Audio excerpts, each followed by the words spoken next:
Hi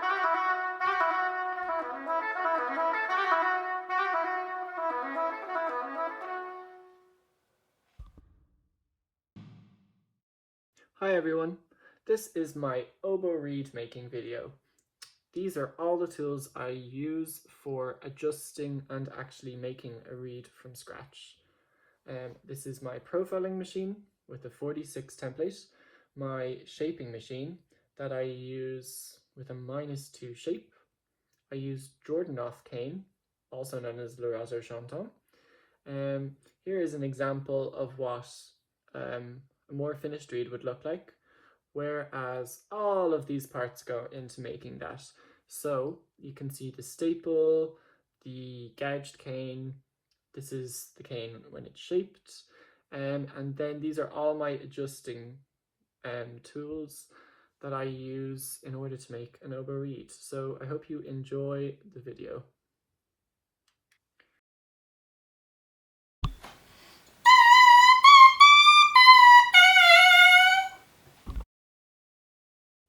In this process, I shape my own cane using a reeds and stuff machine.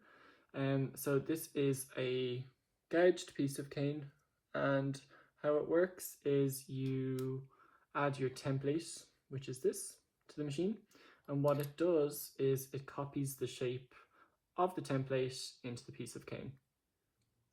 Okay, so now that the template is in place, you put the cane onto it directly in the center. So this is so you can get a really even cut. So the next bit is you pull down this lever, make sure the cane is still in the center, and then you lock it. This is the really fun bit.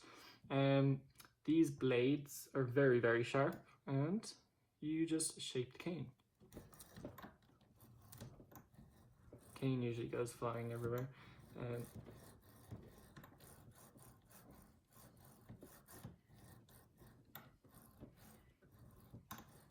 And it is a really quick and efficient way of shaping the cane. So it comes out like this, and what you do then, it puts a mark perfectly in the center. So you can put something on the line and then bend it because it's already serrated, and what that'll do is give you a perfectly shaped cane. So this is a -2 by Reeds and Stuff, and it works really well for me. And there's many other variations. A really popular variation is RC12 and RC13, rasoir chantant. But I have found the -2 is the best for me at the minute. So there you go. And sometimes I like to scrape in between, as there can be uneven bits in the grain of the cane. So that can be a bit of a challenge when you're scraping the reeds, as it can block the aperture. So this step is now tying on.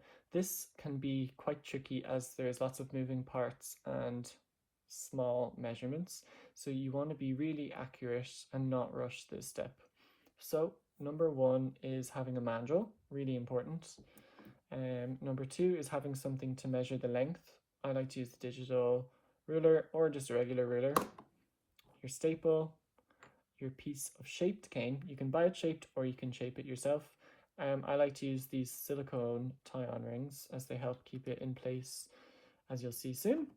A knife and thread. So this is a small spool of thread.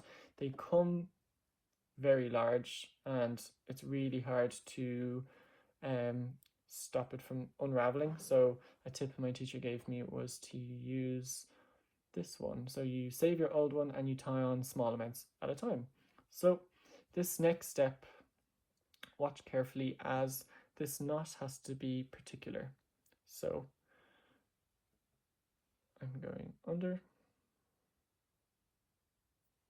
and then I feed it through this hole, pull tight. And you can see it's pretty solid against the table. You can tie it against the leg of a table or a piano. Some people use doorknobs, but this is the clamp from my shaping machine. It's very handy. So I use my mandrel, and this is a Chiarucci number 2 staple, 47 millimeters. I tie that on now, just to be sure. Obviously, we always measure and measure twice, so 73 and 73. So I like to tie just slightly over 73 at the minute. Some people tie shorter, some tie longer. It's a process of trial and error.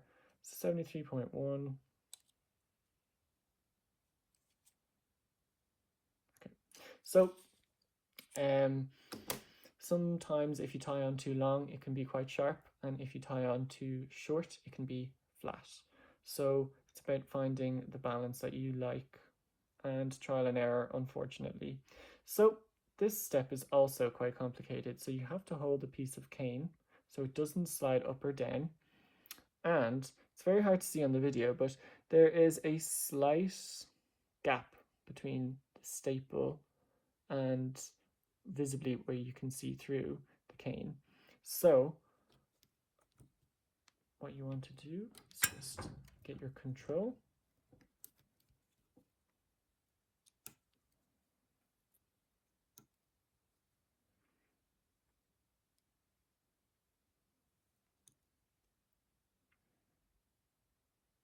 And then when you see it, press tight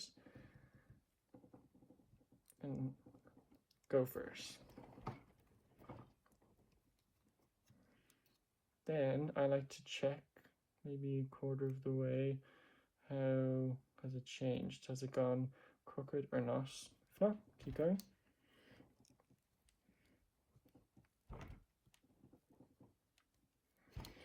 It's a very loud process, and it also requires a lot of pressure for pulling this from the table, because if you don't have enough pressure, it can unravel, and we don't want that mid-concert or anything.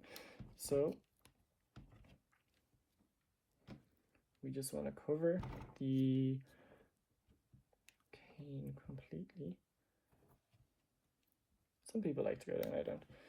And then when you have it to a satisfactory length, this is where you tie another knot. So the quickest knot is just to do this.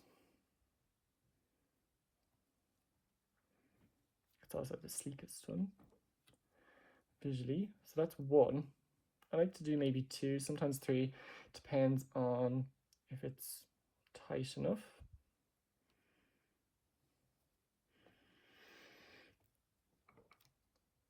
There we go. So just correct that. There you have my video of tying on. This is a really important process, as you want it to be airtight at the sides, straight, so when you scrape it, it's not crooked, and you also want it to be very tight and no air escaping. So it's really important that you have this step very, very accurate.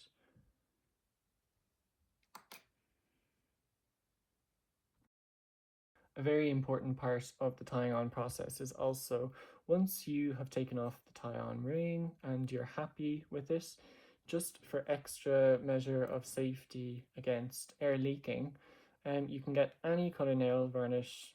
Clear is usually the most common, and just put it onto the thread. It also acts as another layer of protection against the knot at the bottom unraveling. Gives a nice glossy effect. So wait for that to dry, and then you can move on to the next step. Okay, so after your reed has soaked long enough, we're going to scrape the tip. So I'm using a Stanley knife, and what I want is this sound.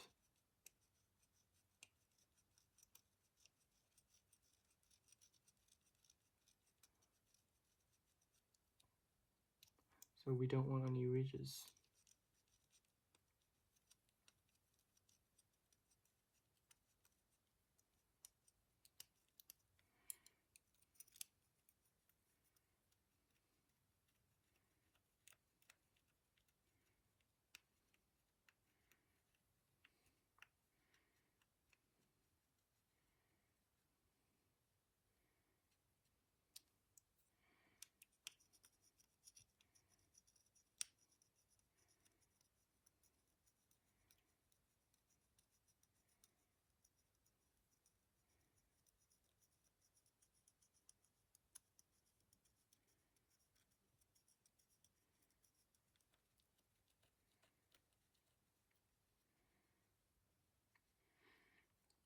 always going outwards, and we're making the shape of the tip. You can start to see it come out. You can actually see it more at the end when we have profiled it. This is just preparing it for the machine.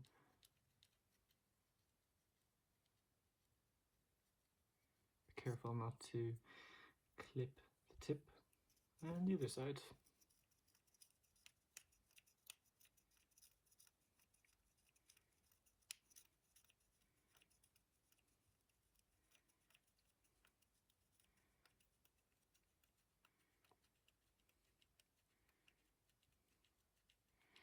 There's not much weight at all on the reed as you might clip it or just break it.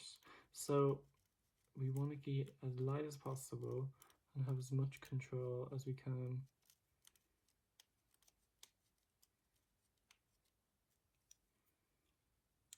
Always checking.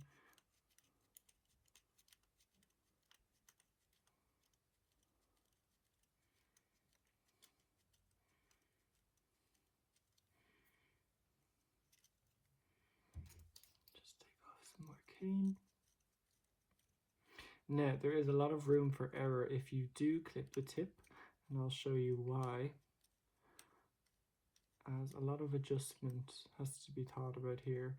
At the minute, I tend to do the tip a bit longer than I plan to have it, so I have lots of room to make it smaller, and I was taught that way, and I also think I play on a bit of a longer tip.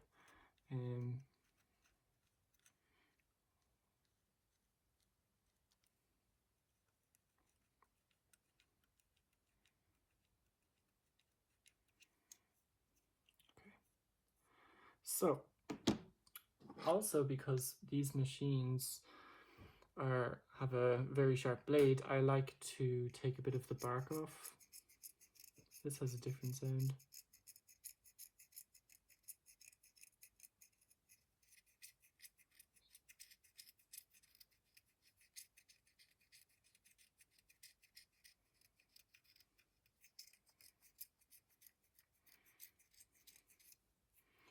Just so the machine isn't going straight onto the bark of the reed.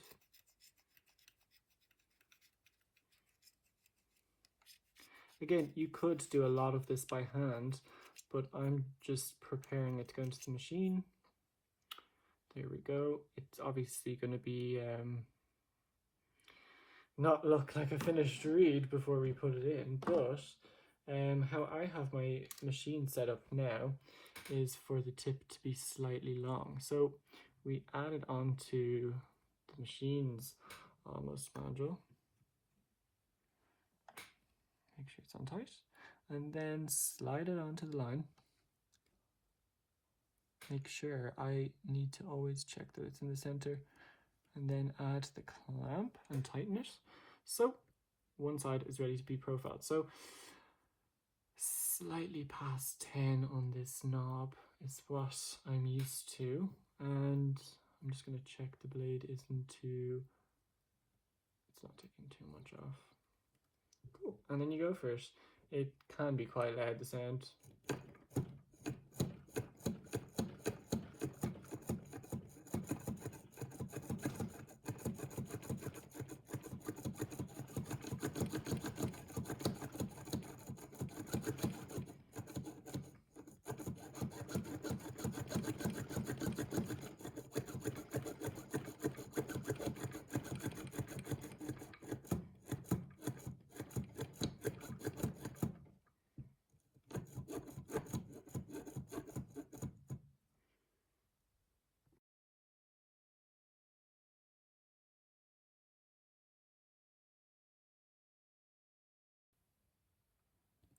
Making sure it's in the center.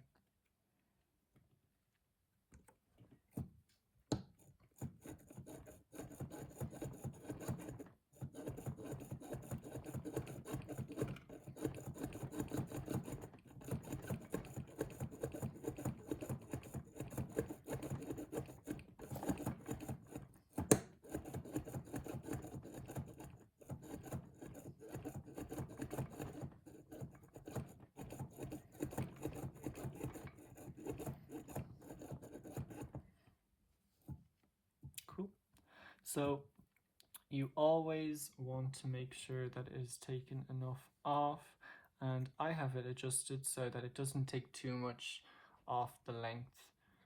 So I have a long tip that I am free to cut, and I can always bring the scrape down. So I don't know how well you can see, but this is how it comes out. A better example of it would be on a reed I had previously profiled. This is one of them. So at the minute it's quite a short scrape, but I have lots of room to move down if I find I want to just tuning tone or the vibration of the reed. Another example is this one. So let's see, does it work? For me, after profiling, what I like to do is immediately put a wire on it and seal it with cling film. So this is just how I do my wire.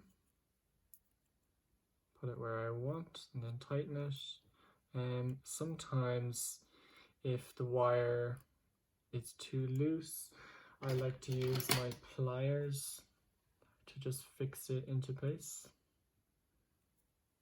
Just about that much. And then clip it.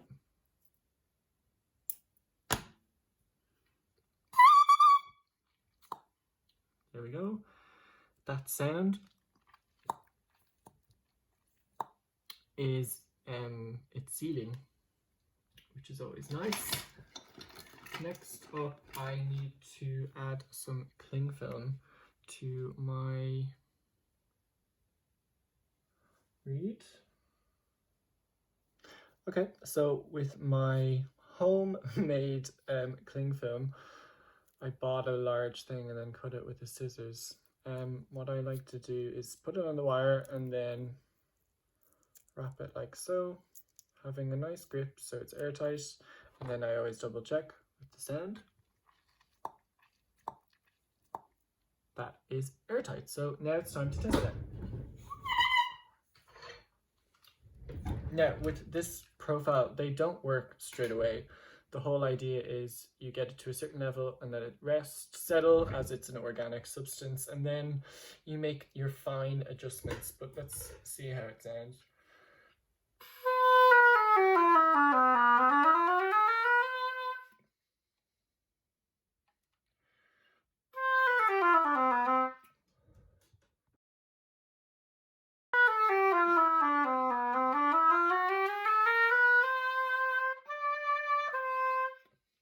Yep. So I would say this reed has a nice sound. The sound could be more direct, so it feels like it has too much on the tip. So this is where the hand adjusting would come in. I'll do another video on hand adjusting, but the main thing is each cane is obviously organic, so it's going to have different grains, so you really have to go based off of feel. There's only a certain amount you can do methodically, and then the rest you have to do off your instinct. This is where trial and error is such a huge thing with these reeds. Also, you might notice that this one is more completed than this one, different staple, but there is a difference in length. The one on the right is a little bit shorter because I tend to cut down to give myself some room. Thank you very much for watching my video. I would like to say a huge thank you to the Burr Festival of Music, who I was a recipient of the Trench Award 2020, which enabled me to buy these very specialist machines. And I would also like to give a huge thank you to my oboe teacher Ruby, who has literally taught me everything I know about oboe reeds. So thank you and good reeds!